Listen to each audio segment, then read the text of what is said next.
What's going on, guys? You're tuned in to For the Boys Garage. My name is Jose Tex, and welcome to my new YouTube channel.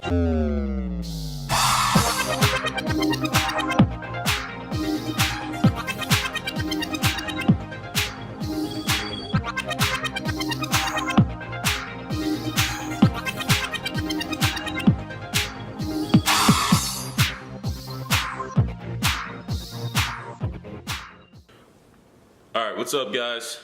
It's Jose Tex back with you again. So, doing something a little different today. We've got the camera on the selfie stick, well, tripod.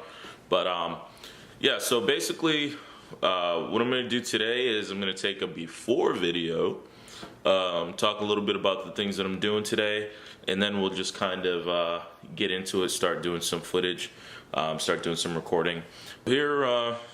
Here in my garage, all you're gonna see is books, psych, car parts, tons of them, everywhere.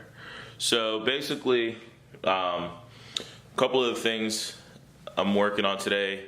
Well, let me take a step back. So we just ordered a ton of parts. We just ordered a heap, a large and uncomfortable amount of parts, and I was not happy about how much money I spent, but we all know that, you know, you got to pay to play.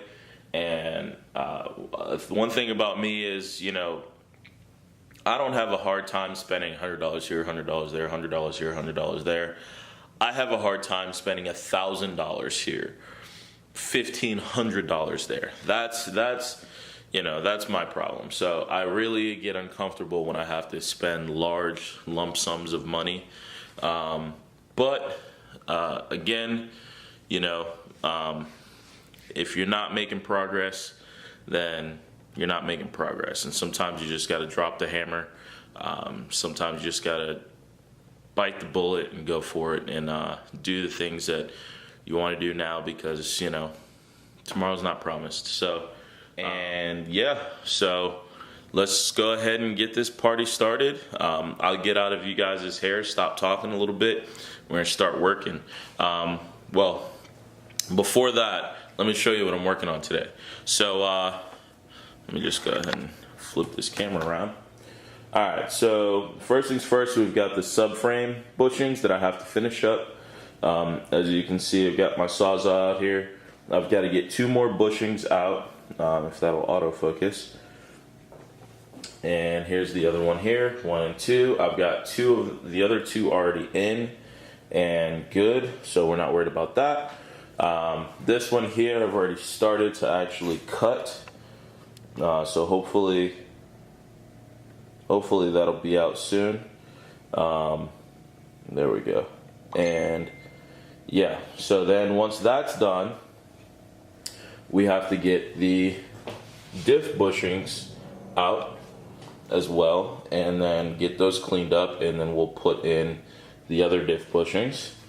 And then once we do that, we've got a slew of other things to do. So my goal today is to do 100% rear subframe, because if I can get these bushings in properly, that means that I can get the differential drained, I can get it installed, I can start getting my arms installed, I can start getting the whole rear end put together and assembled.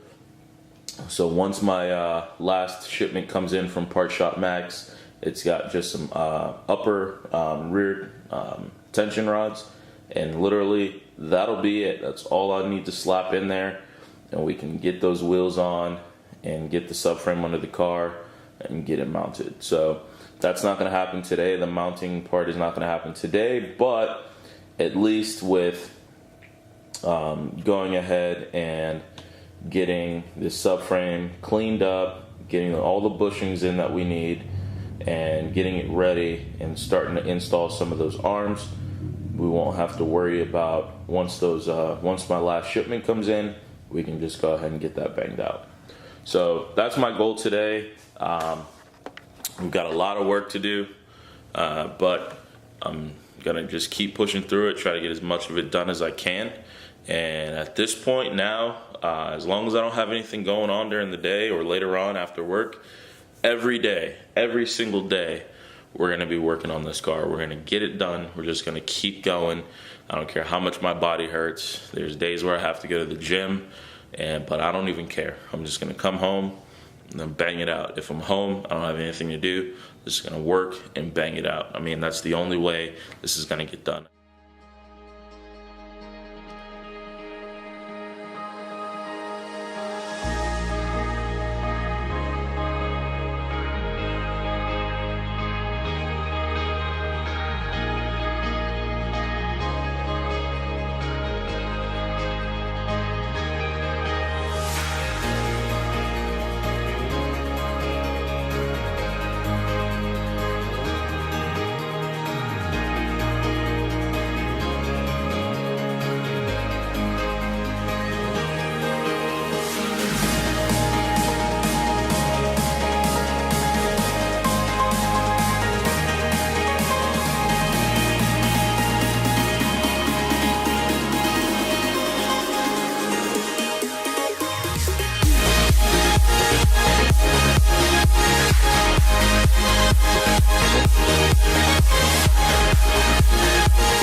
So we've got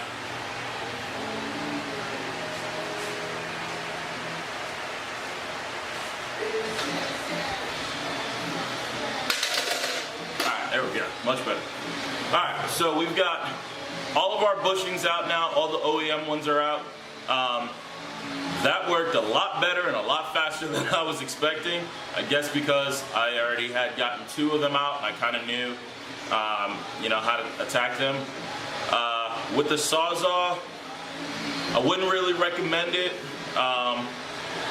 And the only reason why I wouldn't is because I ended up slicing through some of the mount holes, some of the metal on the actual subframe, and I knew I was going to do this. I knew this was going to happen. It wasn't an accident. This wasn't something that I just decided to do recklessly by any means.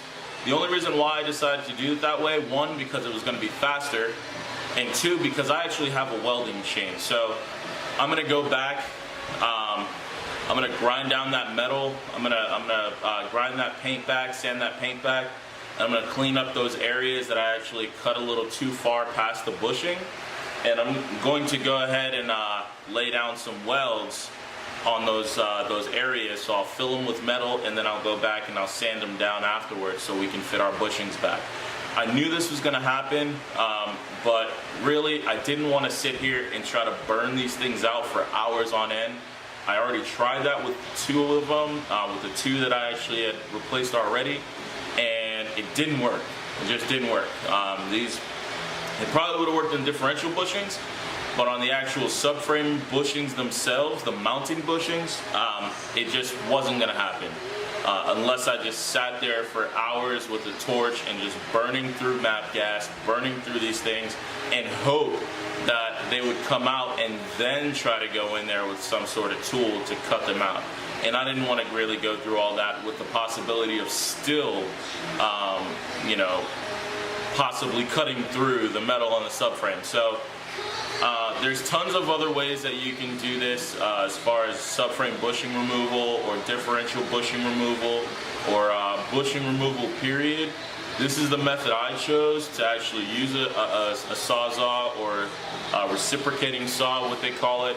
These new blades cut through these bushings like butter, and didn't have any problems whatsoever. So now I'm going to go back, I'm going to clean up that metal, clean up those areas, and I'm going to try to lay down some welds on them, and hopefully we'll have no issues. Hopefully, you know, it'll clean up. I don't doubt that it will.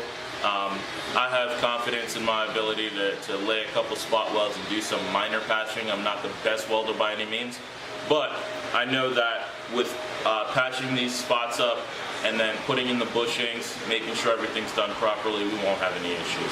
So that's what I'm going to go ahead and do now. Stay tuned.